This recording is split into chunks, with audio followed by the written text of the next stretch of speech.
هذه المرأة تمسك في يدها هاتفا شفافا وقد أشعل الإنترنت بأكمله. بدأ الجميع يتساءلون: ما هو هذا الطراز؟ هل هو من المستقبل؟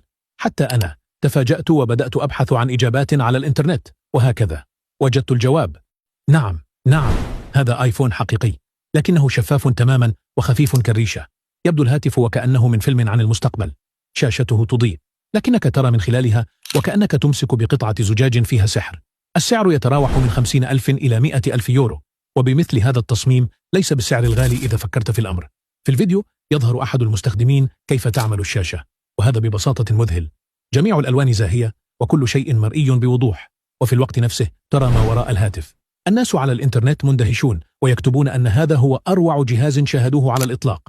حتى الجدة في القرية سألت: أين يمكن شراء مثل هذا الشيء العجيب؟ هذا الهاتف ليس جميلا فقط، بل ذكي أيضا، ويستجيب للصوت والحركة. من كان يظن أن المستقبل قد وصل بالفعل؟ هل ترغب في مثل هذا الهاتف الشفاف؟